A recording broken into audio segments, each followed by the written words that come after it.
Partie 3, dernière partie de cette épreuve. C'est un problème qui porte sur les fonctions de hachage et plus particulièrement la fonction CHA250X. Ça veut dire que le sujet, il traite en grande partie la notion de chaîne de caractères. Une fonction de hachage de l'onglet hFunction, H pagaille des ordres recoupés et mélangés par analogie avec la cuisine, est une fonction particulière qui, à partir d'une donnée fournie en entrée, calcule une valeur de sortie servant à identifier rapidement la donnée initiale, en même titre qu'une signature pour identifier une personne. La donnée d'entrée de ces fonctions est souvent appelée message. La valeur de sortie est souvent appelée empreinte numérique ou hachée. Une fonction de hachage idéale possède les propriétés suivantes. Premièrement, la fonction est déterministe, c'est-à-dire qu'un même message aura toujours la même valeur de hachage. Il est impossible pour une valeur de hachage donnée de construire un message ayant cette valeur. Et il est impossible de trouver deux messages différents ayant la même valeur de hachage, résistance aux collisions. La modification dans le message modifie considérablement la valeur de hachage. D'autres termes, ces quatre propriétés font de sorte que le hash ou bien le code final, c'est un code très très difficile à identifier. Les fonctions de hachage sont utilisées en informatique et en cryptographie. Une application importante du hachage cryptographique est la vérification de l'intégrité d'un fichier ou d'un message. Par exemple, la modification d'un fichier lors d'une transmission ou toute autre activité peut être prouvée en comparant la valeur de hachage du fichier avant et après transmission. Une autre application du hachage cryptographique est la vérification de mots de passe. Les hashes ils sont utilisés largement dans l'accès aux applications par mot de passe, par exemple Gmail, Facebook ou les autres applications utilisent ces codes-là pour enregistrer vos mots de passe.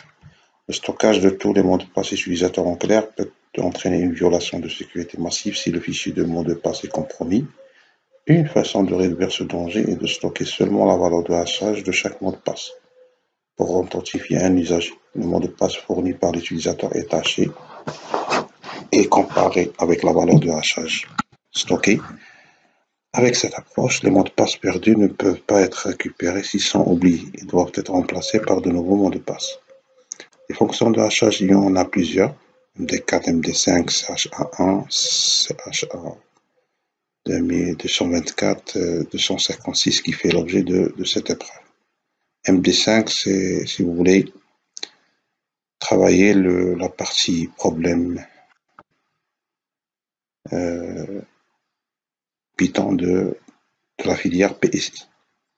En 2002, la fonction d'achat CHA255 devient un standard fédéral de traitement de l'information à partir d'un texte de taille maximale de à la puissance 64 bits, c'est-à-dire de pétaoctets. Cette fonction produit un haché de 256 bits représenté par 64 caractères hexadécimaux.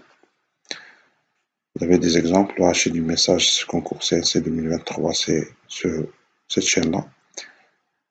Concours CNC-MP 2023, vous pouvez remarquer qu'en changeant uniquement, en ajoutant de 3 caractères, 3 ou 4 caractères, on obtient un haché, un code largement différent du premier. L'objectif de cette partie est d'implémenter l'algorithme du hachage CHA256 en langage Python. Premièrement,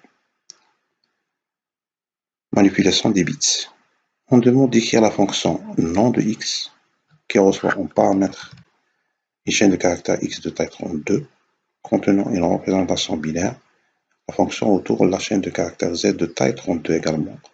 Les éléments zi de la chaîne z sont calculés en utilisant l'algorithme suivant. xi est un élément d'indice i dans x. Si xi est égal à 0, alors zi reçoit 1.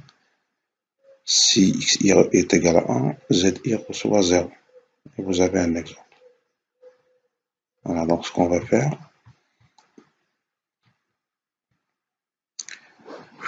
donc problème partie 3.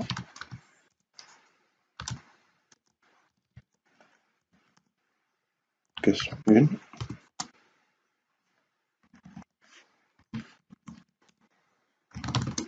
Donc on demande de définir la fonction nom x. C'est une fonction qui reçoit en paramètre une chaîne de caractères x de taille 32. C'est pas à nous de vérifier sa taille, ni vérifier sa validité. Donc on va le prendre tel que l'énoncé l'a énoncé. Donc c'est une chaîne c'est une fonction qui prend en paramètre une chaîne et renvoie une nouvelle chaîne. Donc par défaut, on va créer une chaîne vide et on va parcourir les valeurs de x. Là également, vous avez le choix de faire le parcours par valeur, par caractère ou bien par indice, tout comme une liste. Donc, je pouvais écrire for c in x et vous faites le test. Si c est un 0, il faut ajouter un z par concaténation, c'est la chaîne 1. Sinon, on va ajouter la chaîne 0. On va faire ça pour chaque caractère de c de x. Une fois qu'on a traité tous les caractères de x, on sort de la boucle et on renvoie la valeur de z. Par exemple, si on prend l'exemple qu'ils ont donné, voilà, le 0 devient 1 et le 1 devient 0. Et ça, c'est pour tous les caractères de cette chaîne. Question 2. On demande ici à la fonction e de xy qui reçoit en paramètre deux chaînes de caractères xy de même taille 32 contenant respectivement deux représentations binaires, donc deux chaînes de caractères. La fonction retourne la chaîne de caractères z de taille 32. Donc la fonction renvoie une chaîne de caractères. Les éléments de la chaîne z sont calculés en utilisant l'algorithme suivant. Donc x, y, i sont respectivement deux éléments de x, y, de même indice i. Si xi est égal à 1, y est égal à 1, alors zi est égal à 1. Sinon, si l'un des deux est égal à 0, on ajoute 0. Donc xi, yi sont deux éléments de x et de y de même indice. Ce qui veut dire que cette fois, on va définir notre fonction et de xy. C'est une fonction qui renvoie une nouvelle chaîne. Donc on va faire de même que ce qu'on a fait dans la question précédente. Sauf que cette fois, on va calculer. Vous avez le choix soit de travailler directement avec la valeur 32, puisque l'énoncé a déjà précisé qu'il s'agit de deux chaînes de taille 32. Sinon, vous pouvez calculer la taille de x, qui est la même que celle de y. Ensuite, on va travailler cette fois par indice. On va faire un parcours par indice, puisqu'on a besoin de la position des deux éléments. Donc, si x de i est égal à y de i est égal à 1,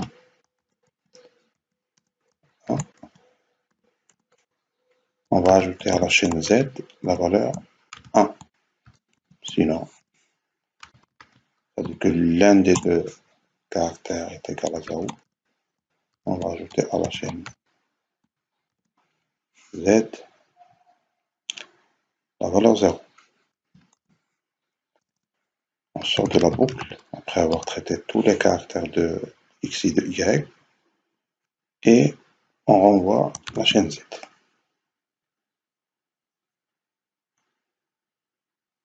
Il y a une alternative si vous ne voulez pas faire de test. Vous pouvez par exemple prendre x de i, le transformer en entier grâce à la fonction int, le multiplier par y de i, après l'avoir transformé également en entier, et le résultat final, vous le transformez en en chaîne de caractères, vous l'ajoutez directement à Z. Autre terme, vous pouvez écrire directement, si vous voulez, que Z est égal à Z plus str de int x de i fois int de y de i. Si y de i est égal à 1, x de i est égal à 1, 1 fois 1 est égal à 1, sera transformé en chaîne de caractères et sera ajouté à Z.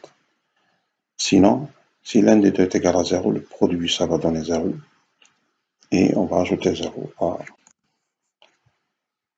à la chaîne Z. Exemple, on va traiter cet exemple-là. Même exemple que vous donné. Voilà, donc 0 fois 0, c'est 0. 1 fois 0, c'est 0. 0 fois 1, c'est 0, ainsi de suite. C'est le même résultat donné par l'énoncé. Question 3. On demande de la même manière d'écrire la fonction XOR qui reçoit en paramètre de chaîne de caractères x, y de même taille 32 contenant des représentations binaires. La fonction autour de la chaîne de caractères z de taille 32 également. Les éléments de i sont calculés de cette façon. Donc si x, y est égal à y, on ajoute 1. Sinon, on ajoute 0.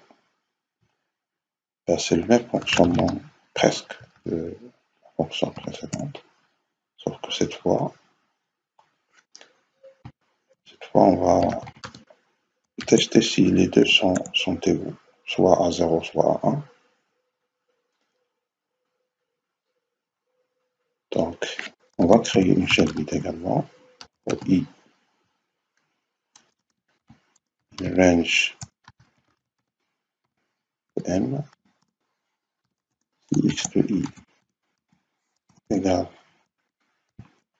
à y de i, z égale à z plus 1, sinon z égale z plus 0. Sort de la boucle et on va avoir notre z. Là également, on peut utiliser cette syntaxe en écrivant z égale à z plus str de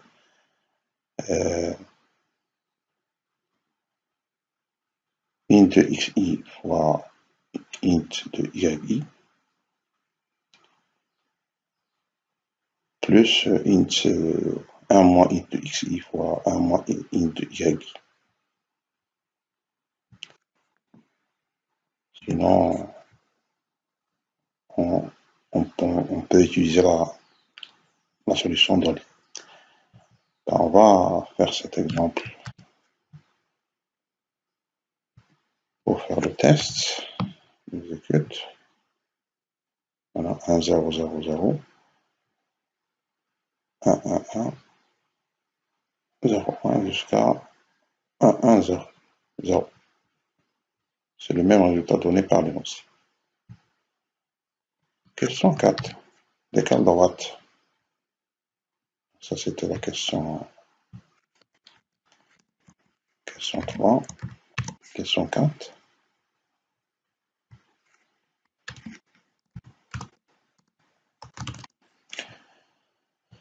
On demande de définir la fonction d'écart droite de xp qui reçoit en paramètre une chaîne de caractères x de taille 32 contenant une représentation binaire et un entier p tel que p supérieur ou égal à 1 et inférieur strictement à 32. Fonction d'écart des bits de x de p position vers la droite. C'est-à-dire on va supprimer les p derniers bits de x et ajouter p fois le bit 0 au début de x.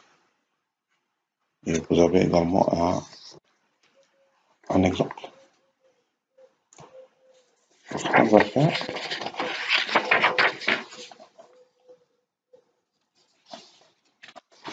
on va le faire en utilisant la technique de slicing, ce qui veut dire qu'on va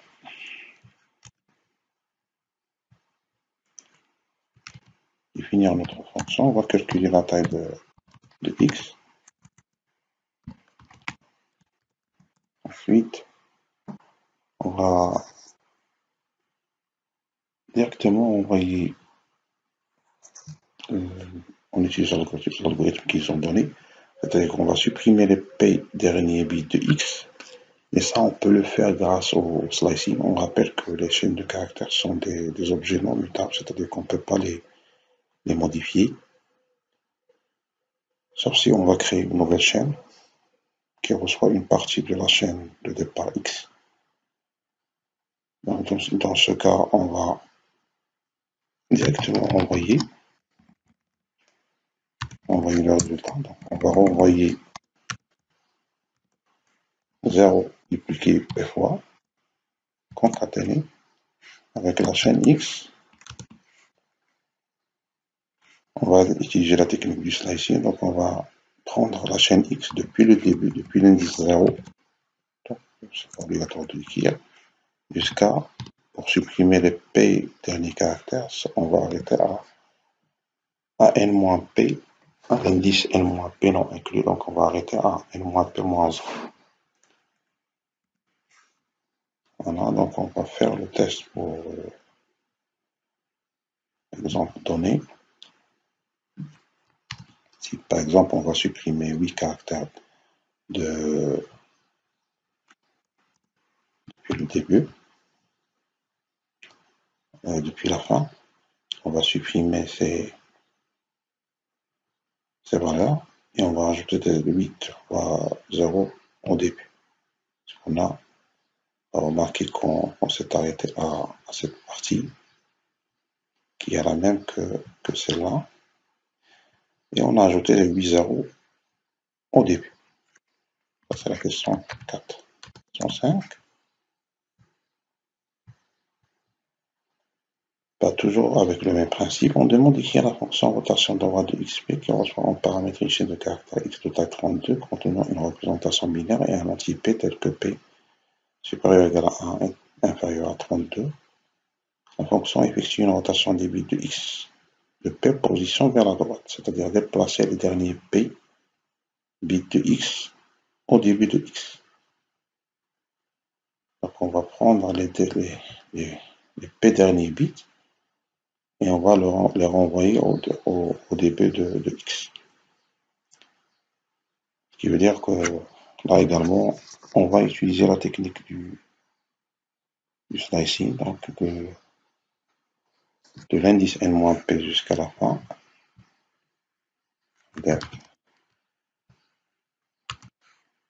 C'est la rotation droite de x de p position. On va calculer la longueur de x. Ensuite, on va envoyer directement par slicing de n-p jusqu'à la fin, plus la chaîne depuis le début jusqu'à n-p.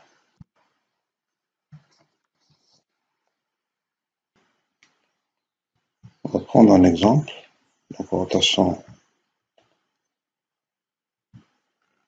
droite, l'exemple de l'énoncé, pour vérifier toujours. Là. Donc on a pris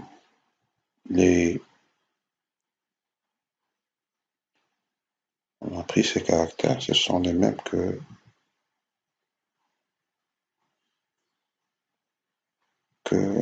ces caractères. Voilà pour la fonction droite, la rotation droite. La fonction suivante, la question 6, question addition de xy. On demande d'écrire la fonction addition de xy qui reçoit un paramètre de chaîne de caractères x et y de même taille 32, contenant respectivement deux représentations binaires. La fonction retourne la chaîne de caractères de taille 32, résultat du calcul en modulo 2 à la puissance 32 de l'addition binaire de x et y. Et vous avez la règle de l'addition binaire. Donc 0 plus 0 égale à 0, 0 plus 1 égale à 1, 1 plus 0 égale à 1. 1 plus 1 égale 1, 0, donc on liquide le 0 et on retient 1. Et 1 plus 1 plus 1, c'est 1, 1. On liquide 1 et on retient le 1.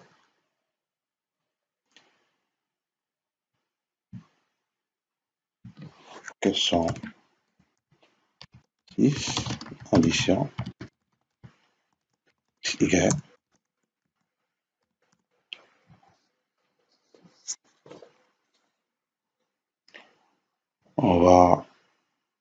Ce qu'on va faire, on va faire l'addition de droite à gauche.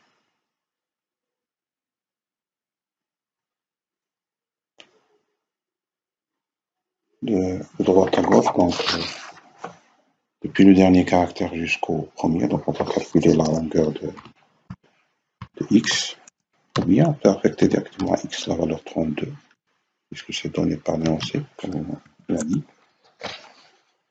Par la suite, on va créer une variable qui en soit une chaîne vide, puisqu'on va renvoyer la somme de deux chaînes de caractères représentant des représentations binaires. Donc ce sera une chaîne de caractères en fin de compte. Dans certaines opérations, on aura un retenu à prendre, qui est égal à 0 par défaut au départ. Donc, on va commencer par l'indice du dernier bit jusqu'à moins 1 avec un pas de moins 1. Donc, on va arrêter à 0, c'est-à-dire le premier bit. Ce qu'on va faire, on va prendre x de i, le transformer en entier, y de i également, en laissant plus le retenu. Dans ce cas, vous avez les cas que vous avez ici, soit le résultat ce sera 0, soit le résultat sera 1. Et dans ce cas, on n'aura pas de retenue pour la prochaine opération. Soit le résultat sera 2, donc c'est 1, 0, soit 3, c'est-à-dire c'est 1, 1. Et le résultat, ce sera...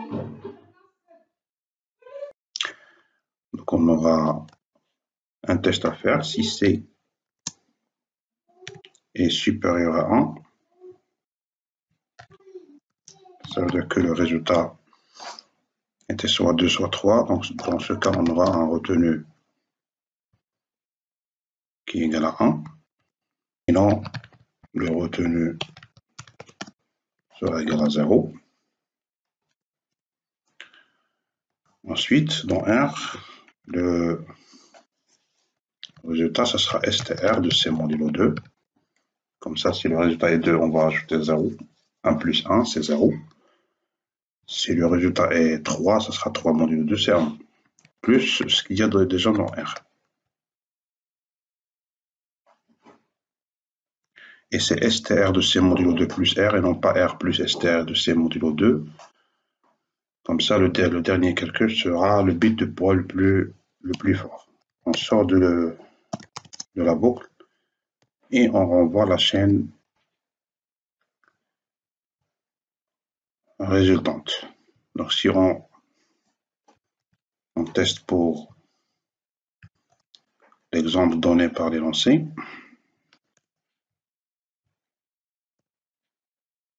voilà, exécute. On voit très bien que ça donne le même résultat.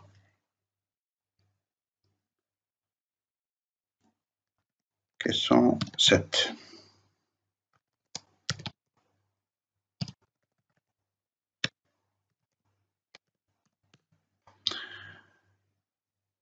Question 7, c'est la fonction bin. On va continuer ça. C'est la partie B, initialisation des variables de hachage. L'algorithme CHA256 utilise 8 variables globales, H0 jusqu'à H8. Ces variables sont initialisées respectivement par les chaînes de caractères contenant les premiers 32 bits des représentations binaires des parties fractionnaires des racines carrées des 8 premiers nombres de 3, 5, 7, 11, 13, 17 et 19. La racine carrée de 2, c'est 1,41, etc. Ça, c'est sa partie fractionnaire et ça, c'est sa représentation binaire, ainsi de suite. L'algorithme CHA utilise aussi une variable globale K initialisée par une liste composée de 64 constantes. La liste K est initialisée respectivement par les chaînes de caractères contenant les premiers 32 bits des représentations binaires des parties fractionnaires des racines cubiques des 64 premiers nombres premiers. On suppose que L est une variable globale initialisée par les 64 premiers nombres premiers. Pour calculer la racine n-ième de x, on utilise la syntaxe x à la puissance 1 sur n.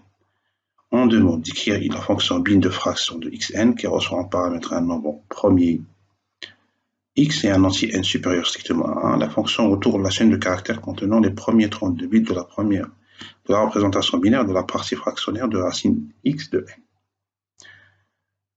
Et vous avez des exemples. Donc, on va calculer x à la puissance 1 sur n. Ensuite, on va envoyer une chaîne qui représente donc,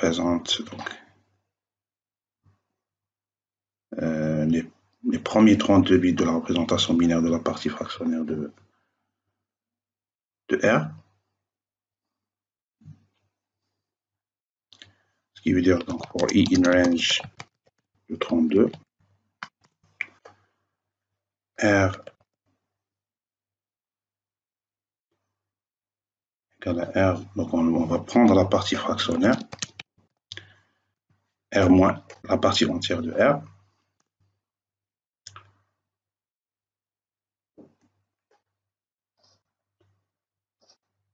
donc R égale à R fois 2.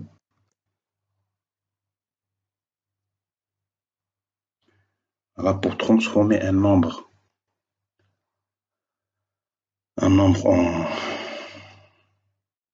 fractionnaire, donc la partie fractionnaire d'un nombre en binaire, on multiplie par 2. On prend la partie entière de cette valeur de R. Ça sera toujours à 1 ou bien à 0, qu'on va ajouter à CH. Une fois qu'on a fait ça, on revient à la boucle, on prend la partie fractionnaire de résultat, on le multiplie par 2, on prend la partie entière, c'est soit 0, soit 1, ainsi de suite. Une fois qu'on arrête la boucle, on renvoie la chaîne CH. Exemple, on va prendre les deux exemples qu'ils ont donnés, bin de 7.2 et bin de 7.3. On va afficher ça et c'est pour 7.3,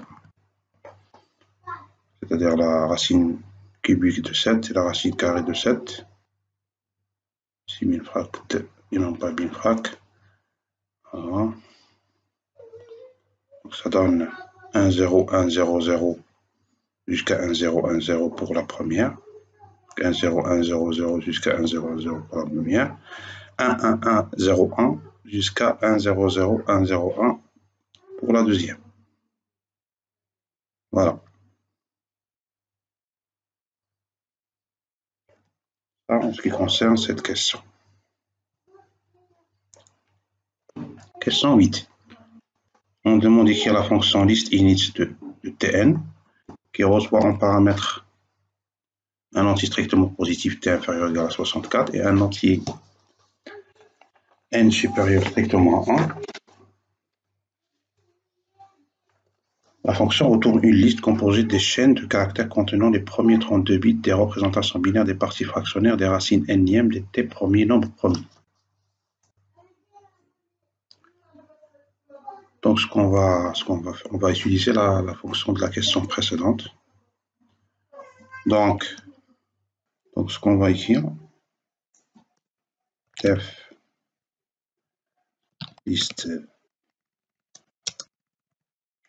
init de n, de tn. On va envoyer liste, donc on crée une liste vide. Pour chaque élément de L, t premier, donc du début jusqu'à t. On va ajouter dans R le résultat de la fonction fract. Voilà, on sort de la boucle et on renvoie ce résultat.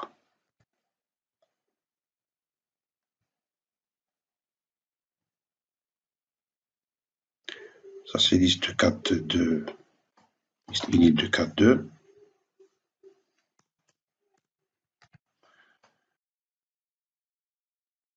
Ça, c'est la liste des 64 premiers nombres premiers pour la définir, pour pouvoir tester cette fonction. Donc, on va définir quelques... C'est pas grave de ne pas définir les 64 parce qu'on n'a utilisé que les 4 premiers. Voilà. Donc, il suffit de comparer avec le résultat de la fonction. Par exemple, le premier, c'est 0, 1, 1, 0. Et jusqu'à 0, 1, 1, 1. Là, c'est 0, 1, 1, 0, jusqu'à 0, 1, 1, 1, ainsi de suite. Ça pour cette question. Question 9. On demande d'écrire les instructions permettant d'initialiser les variables globales de hachage, H0 jusqu'à H8, et la variable K. Pour initialiser ces valeurs, H0, H1, c'est l'affectation multiple, H3 jusqu'à H7, et c'est total, on aura 8 variables.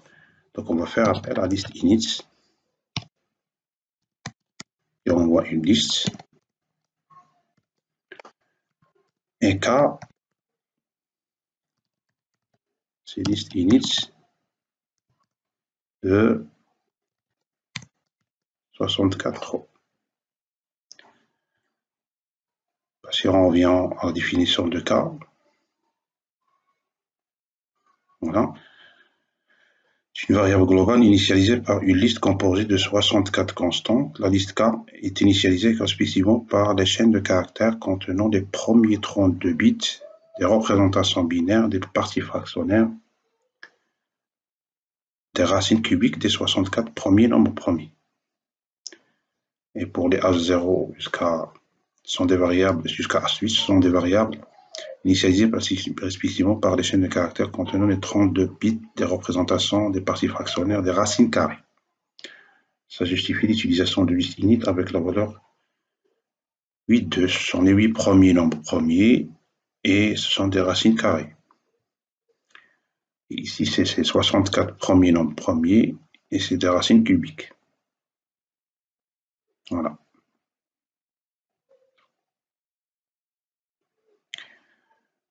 Préparation du message. Le message qui sera haché est représenté par une liste contenant les codes des caractères du message. Par exemple, les codes des caractères du message concours CNC MP-2023. C majuscule, c'est 67. A majuscule, c'est 65. Donc, C majuscule, c'est 67. Par exemple, C minuscule, c'est 99 parce que C majuscule, c'est... A minuscule, c'est 97. Donc, faites le compte. Donc, le message, c'est un concours CNCMP 2023. L'espace, c'est également un caractère compté, c'est 32, son code décimal. Donc, ça représente une liste des codes ASCII des caractères de ce message. Notez bien, on suppose que les éléments de la liste T sont tous des entiers positifs inférieurs strictement à 256. La préparation du message consiste à transformer la liste des codes T en une chaîne de caractères B dont la taille est un multiple de 512 et qui contient les conversions binaires des éléments de T ainsi que la conversion binaire de la taille de T. La chaîne B sera ensuite découpée dans une liste de listes. Écrire la fonction binaire de xt qui reçoit en paramètre deux entiers strictement positifs x et t, tel que x est compris entre 0 et 2 à la puissance t. La fonction retourne une chaîne de caractères de taille t contenant la conversion binaire de x.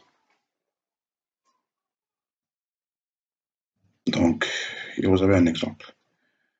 C'est une fonction classique. Donc, question 10, ça c'est la question 9.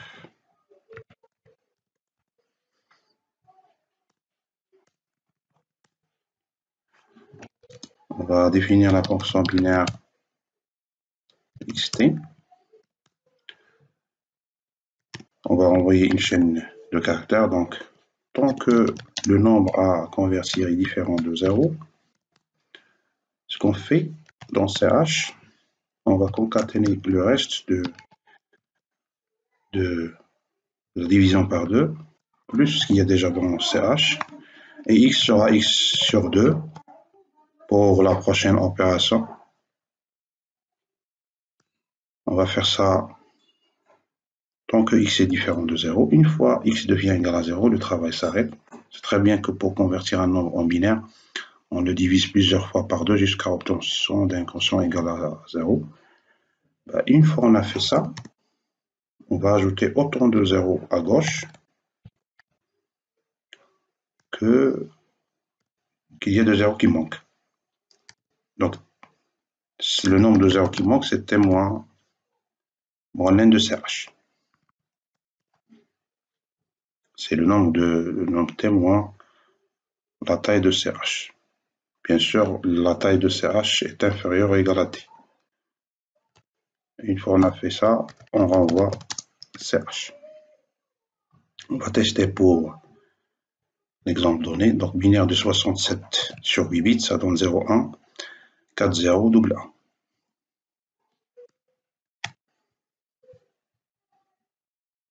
Voilà, 0, 1, 4, 0, double 1. Ça, c'est pour cette question. Question suivante. C'est la fonction. Ici, il y a la fonction binaire txt de t qui reçoit un paramètre ULIST contenant des codes des caractères d'un message. La fonction retourne une chaîne de caractères B contenant la concaténation des conversions binaires des éléments de t. Chaque élément de t est converti sur 8 bits. D'accord, donc on va utiliser la fonction de la question précédente, binaire txt de t. On renvoie en fin de compte une chaîne de caractères. Donc on crée une chaîne de caractères 8. Pour chaque élément, pour chaque nombre entier de t, on va faire un parcours par valeur de t. On va concaténer dans C la conversion binaire de x sur 8 bits. Une fois on a fait ça, on renvoie la chaîne de caractères C. Exemple, binaire de txt de t, sachant que t c'est cette liste.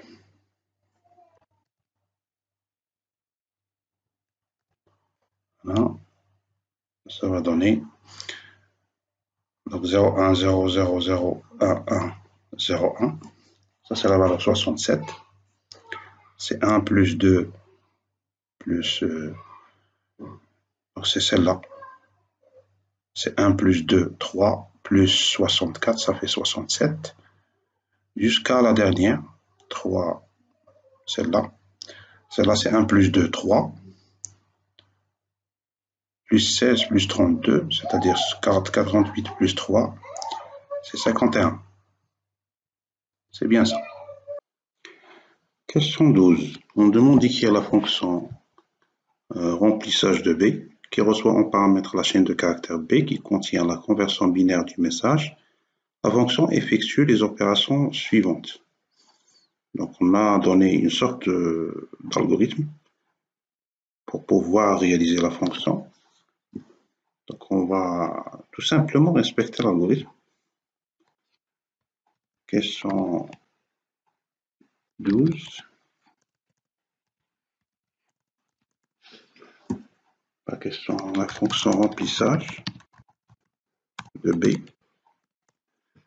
Le premier travail qu'on demande de faire, on affecte à L la longueur de B, puis on ajoute le bit 1 à la fin de la chaîne B. Donc n c'est l'n de b. Ensuite, on ajoute le bit 1 à la fin de b. Donc b égale à b plus 1. Par la suite, ajouter le bit 0 à la fin de b jusqu'à ce que la longueur de b modulo 512 soit égale à 448. Donc ça sera une boucle while. Donc la longueur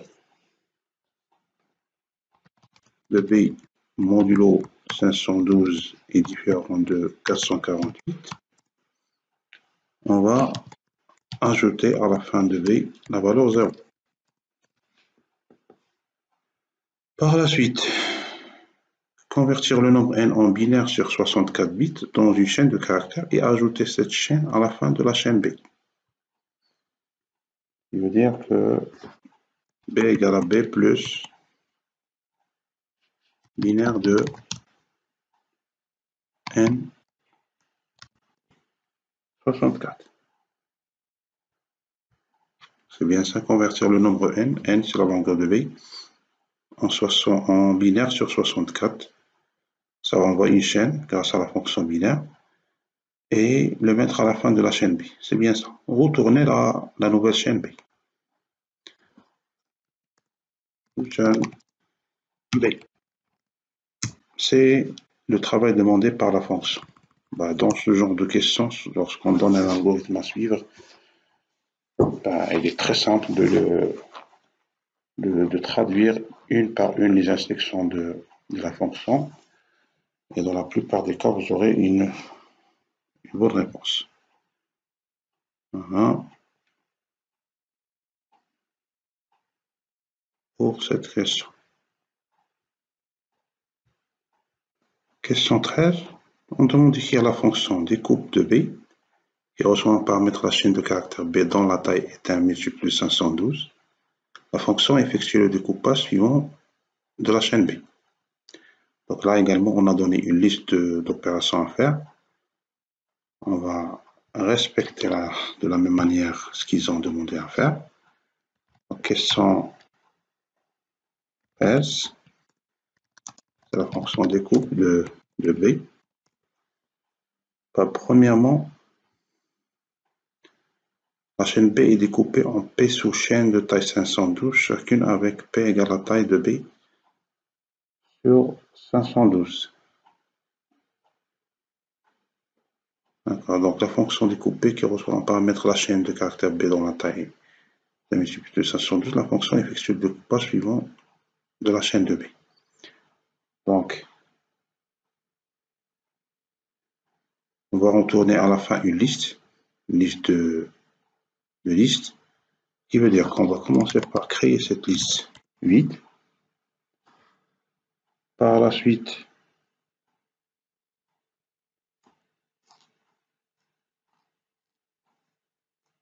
on va prendre élément par élément la chaîne B. Donc la chaîne B, c'est une chaîne de taille multiple de 512. Pour pouvoir prendre des sous-chaînes de taille 512, ce qu'on va faire, on va parcourir la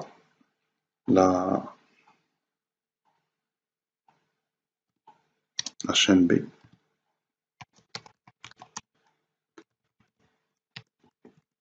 Par indice, parcours par parcours.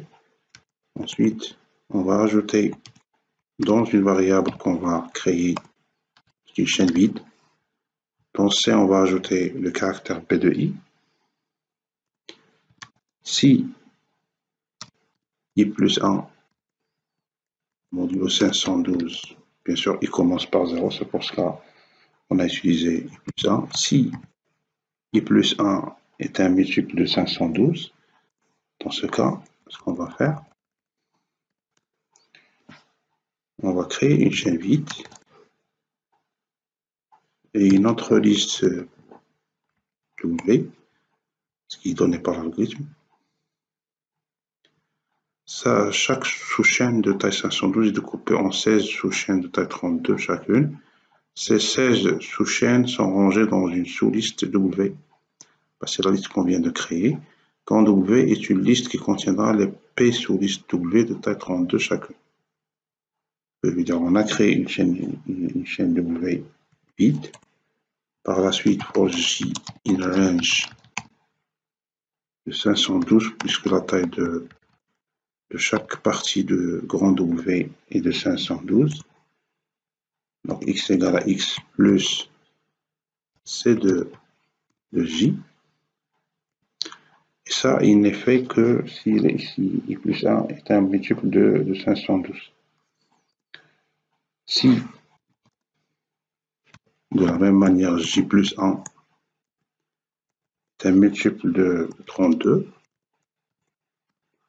ce qu'on va faire, on va ajouter x dans la liste W et on va réinitialiser la chaîne X. Une fois on a fait ça pour toutes les valeurs de C, dans la liste finale, grand W, on va ajouter petit w, qui est également une liste, et on va vider la chaîne C pour recommencer. Une fois on a fait ça pour toutes les valeurs de tous les caractères de B, on renvoie la liste finale, grand W. Voilà pour cette fonction. C'est l'algorithme donné. Comme on a dit, quand on donne un algorithme à suivre, il vaut mieux le traduire caractère par caractère ou étape par étape. Partie D, la compression. Pour chaque sous-liste de W minuscule de la liste W, grand W, on modifie les 8 variables de hachage à l'aide de l'algorithme suivant. Donc là également, on a donné un algorithme à suivre. On va le traduire à la lettre. On va pas essayer de le comprendre, mais on va tout simplement le traduire tel qu'elle est pour gagner du temps. Et c'est le travail à faire à chaque fois quand on vous donne un algorithme. N'essayez pas de le comprendre. Vous avez des équivalences à faire avec entre la partie algorithmique et la partie Python. Il faut les faire pour arriver jusqu'au bout. Donc, question 14, on demande d'écrire la fonction compression de grand W qui effectue le traitement de l'algorithme C dessus pour chaque sous-liste W de la liste grand W. Donc, question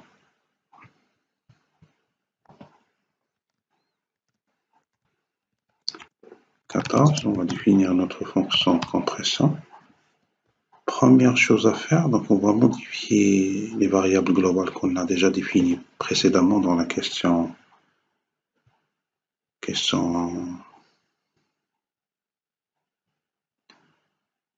8, question 9. On a déjà défini les variables de H0 jusqu'à H8 et la constante K. Puisqu'on va les modifier dans cette fonction à travers l'algorithme. C'est la première étape à faire. Donc on va créer, on va le dire clairement, pour empêcher le programme de créer des variables qui ne dépendent pas de variables définies à l'extérieur de la fonction, il faut le dire clairement à la fonction, à l'intérieur de la fonction, parce que ces variables, parce qu'on va faire des affectations concernant H0, H1, H2, H3 jusqu'à H7, ce sera non pas de la création de nouvelles variables, mais la modification des variables existantes. Premièrement, pour chaque sous-liste W de la liste grand W, on modifie les 8 variables de hachage à l'aide de l'algorithme suivant. On ajoute à la fin de la liste W 48 chaînes de taille 32 initialisées à 0. 0 répété 32 fois. Donc, pour chaque liste petite W, donc c'est une boucle, un parcours par valeur. Pour W, une grande W, on va ajouter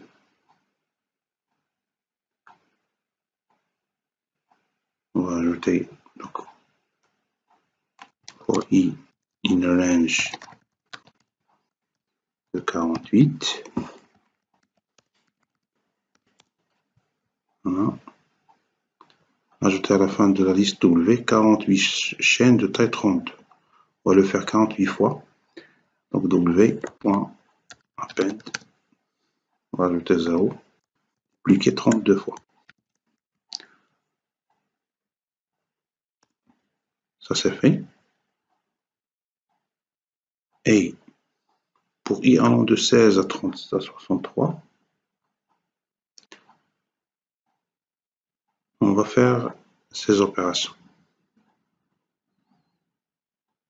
Donc, for I in range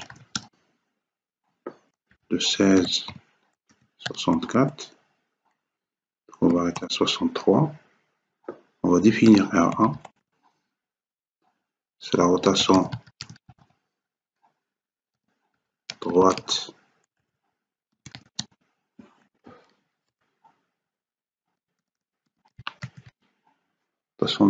entre W de I moins 15 de cette position.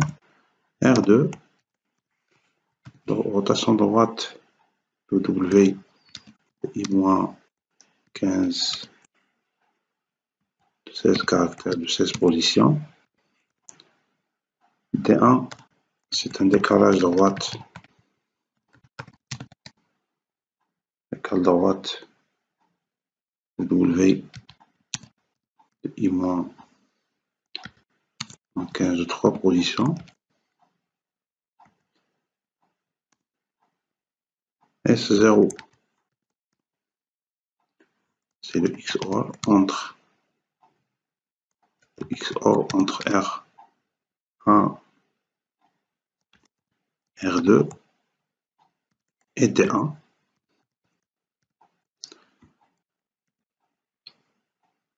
Ensuite, R3,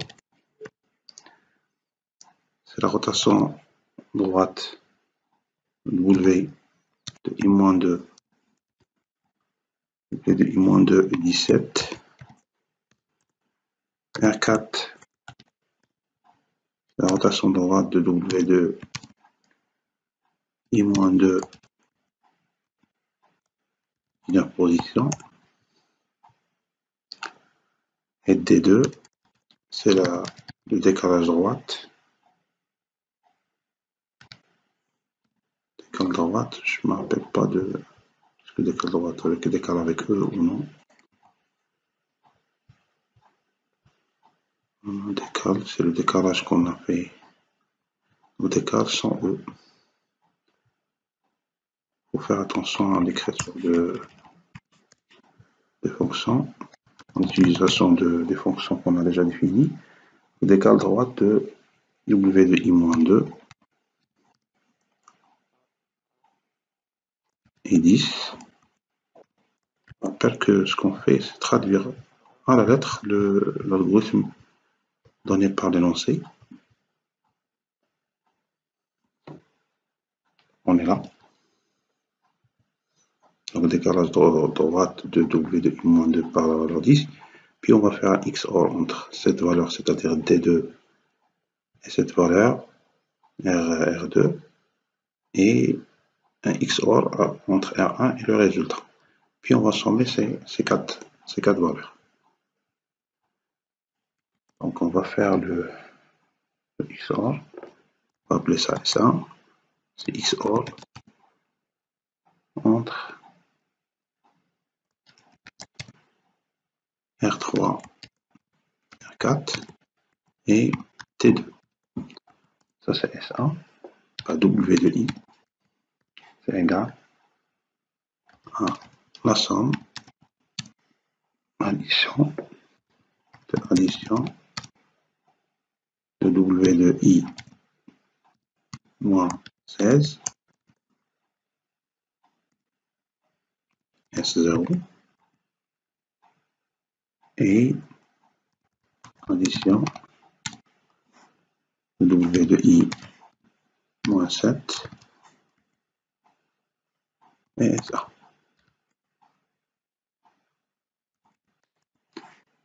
Ça pour la première partie. Donc on a fait ça. Par la suite, on va initialiser les 8 variables A, B, C, D, E, F, G, H, A, en cas 8 variables de hachage. On va le faire grâce à une affectation parallèle, une affectation multiple. Voilà, comme ça. Ensuite, pour i allant de 0 à 63, on va faire une autre partie d'un autre algorithme. Donc, for i in range de 64, donc de 0 à 63, E1, c'est une rotation droite de E 6 positions, ou de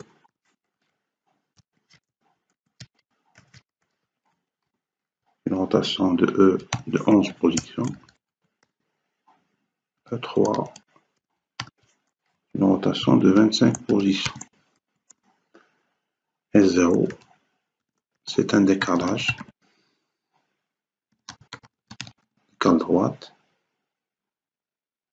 ou bien c'est un XOR, pardon, c'est XOR, de XOR entre E1 et E2 et E3. Ça c'est S0, CH, c'est XOR, voilà, CH, c'est, voilà, on a fait ça.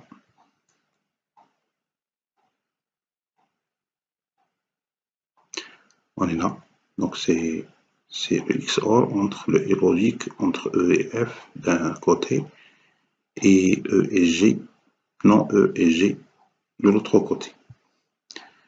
C'est XOR du A entre E et F,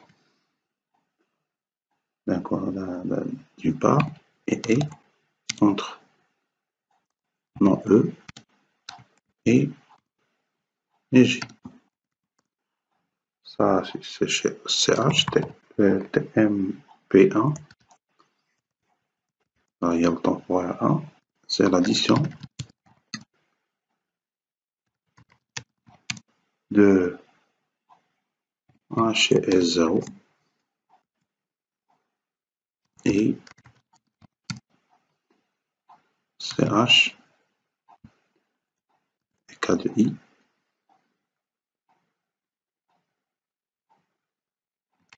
K, c'est une variable globale.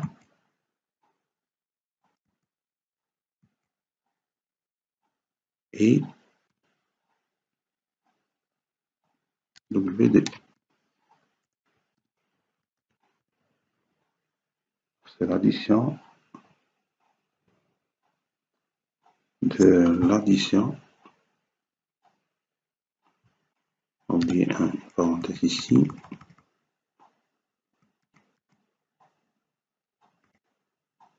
Voilà. C'est ça. Ensuite, A1. A1, on est là.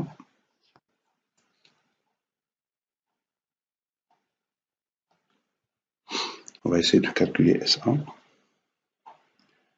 en plusieurs étapes. On va appeler ça A1.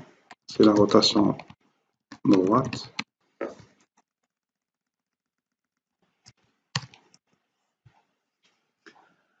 Rotation droite de 1, 2 positions. 1, 2, c'est la rotation droite de 1, de 13 positions. Et A3, c'est la rotation droite de 1, de 22 positions. S1, c'est XOR entre A1 et A2. C'est XOR de XOR. A1, A2 et A3. C'est S1. MAJ, c'est cette valeur. MAJ, c'est XOR de A et B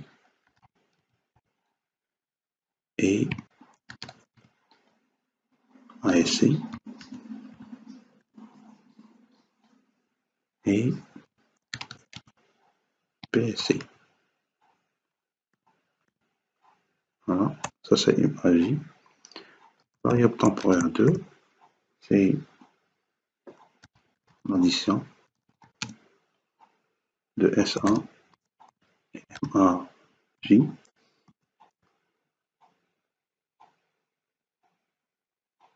On va attribuer à H, G et F les valeurs de G, F et E. E, c'est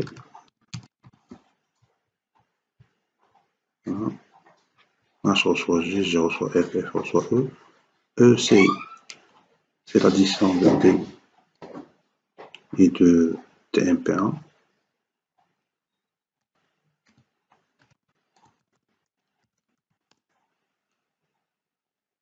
De même, on va faire 3 affectations parallèles. TCB reçoit CBA. Voilà, D reçoit C, C reçoit B, P reçoit A. Puis A reçoit TMP1 plus TMP2. Là, c'est l'addition de TMP1 et TMP2. On sort de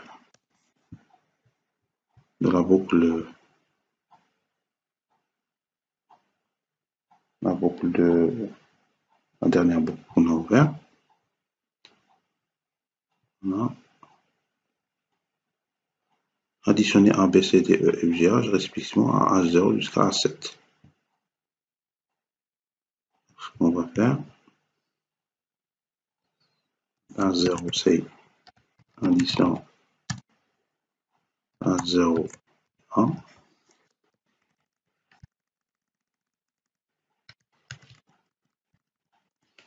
H1, c'est addition H1 et B. H2, c'est l'addition H2, C. H3, c'est l'addition de H3, D. H4, c'est l'addition de H4 et E. H5, c'est l'addition de H5 et F. H6, c'est l'addition de H6 et G. Et enfin H7, c'est l'addition H7 et H.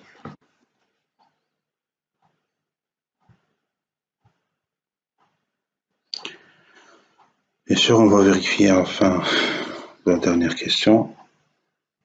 Est-ce que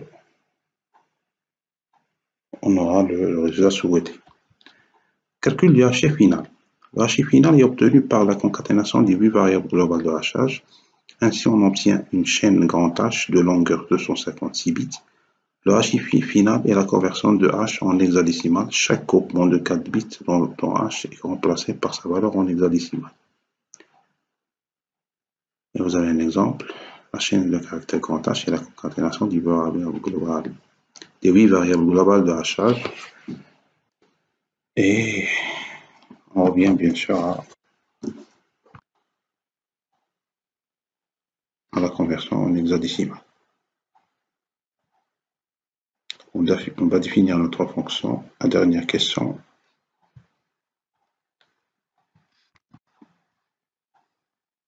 Question 15. H final. Une fonction qui n'accepte voilà, question, qui n'accepte aucun paramètre puisqu'on va envoyer le code, le hash final en fonction des variables globales qu'on a définies. Donc c'est H0 plus H1 plus H2 jusqu'à H7. On va sommer ces valeurs-là. Pour gagner du temps, on va les copier et les coller ici. Donc c'est celle-là. C'est la somme de ces valeurs. C'est 8 chaînes de caractères. Ensuite, on va calculer H2, une chaîne 8, n égale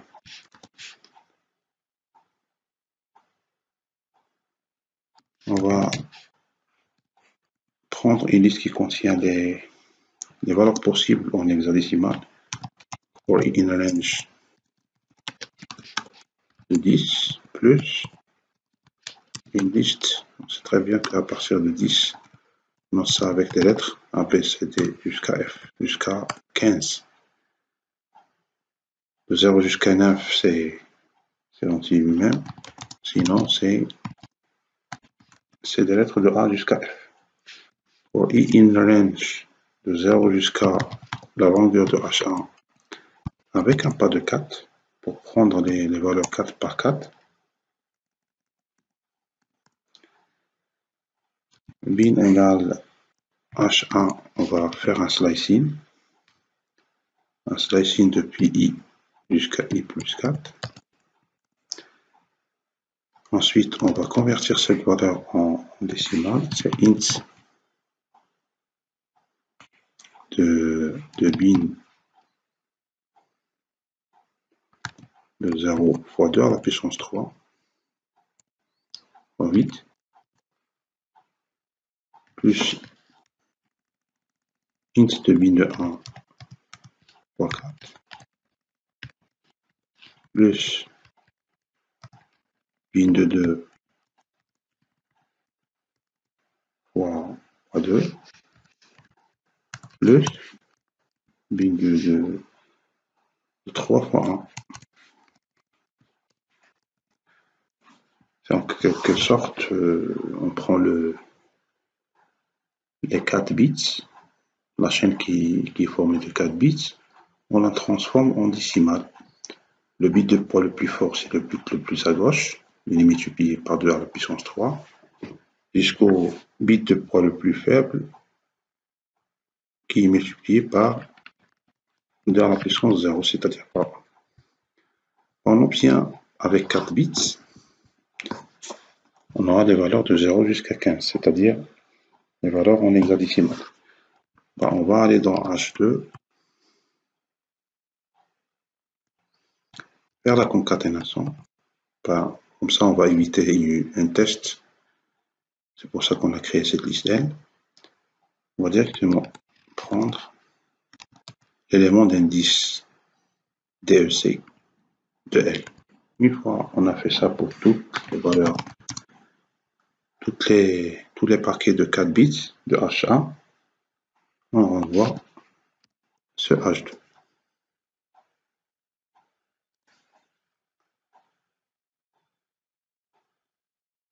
Voilà pour notre fonction. Donc on va essayer de faire le test de cette fonction. On va directement récupérer les 8 variables globales à partir de l'exemple donné pour le message considéré. Donc H0, H1, H2, H4, etc. On va, dans la variable H, faire appel à la fonction H finale de la question, de la dernière question. On va afficher par la suite. On exécute, ça donne le code 0F35 jusqu'à E3A3. On va vérifier. C'est le code 0F35 jusqu'à E3A3. 099 E3A3. C'est très bien, c'est bien le code qu'on a obtenu. Voilà pour la correction de cette partie, de ce CNC. Je vous donne rendez-vous à une prochaine correction. Sinon, n'hésitez pas à poser des questions en commentant cette vidéo ou si vous avez des propositions. Merci.